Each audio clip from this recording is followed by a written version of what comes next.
So hello अनि नमस्ते सबैजनालाई, तपाईँलाई मेरो नयाँ भिडियोमा स्वागत छ। फेरि पनि आइसकेको छु तपाईँलाई वाक्क दिक्क पार्नलाई।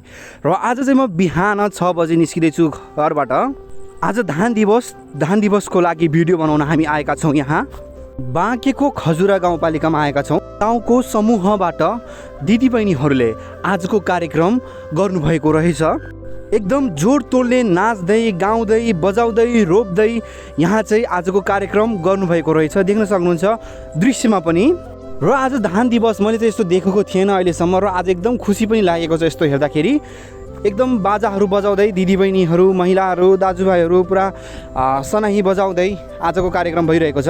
र नजिकै पानी रहेछ। एकजना आन्टी चाहिँ पानी पिउँदै हुनुहुन्छ अगाडि। र यतातिर देख्न सक्नुहुन्छ यतातिर आजको रोपाइको कार्यक्रम भएको ठाउँ।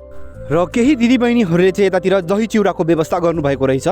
र हामी एकछिन बस्यौँ दही चिउरा खानको लागि। र यहाँको दिदीबहिनीहरूले पनि दही चिउरा खाँदै हुनुहुन्छ। घरमै बनाएको दही, घरमै बनाएको अचार र चिउरा पनि।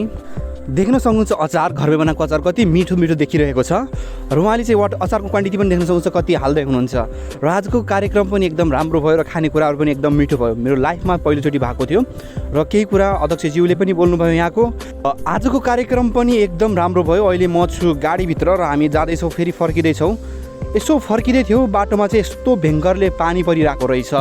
आज धेरै दिनपछि पानी पर्यो। राति पानी पर्ने सम्भावना देखाइरहेको थियो, तर आज पानी परिहाल्यो। उता पछाडि चाहिँ अलिअलि परेको थियो, तर यतातिर नेपालगञ्ज आउँदा बेला चाहिँ एकदमै भयङ्कर पानी परिरहेको छ। र उताको कार्यक्रम सक्यो। म चाहिँ एकछिन अब घरतिर जान लागेको छु। र पानी पनि परिरहेको छ। म रुच्दै जान लागेको छु। सरले चाहिँ आधी बाटोसम्म छोडिदिनु भयो। अनि त्यहाँबाट चाहिँ म हिँड्दै गइरहेको छु घरतिर। यहाँको अलिकति कच्ची बाटो थियो, त्यही कारण चाहिँ गाडीमा आएन म। अब चाहिँ जानुपर्ने हुन्छ घरतिर। आज रोपाइले पनि पानी ल्यायो र एकदम देख्न सक्नुहुन्छ म चाहिँ पुरै भिजेको छु।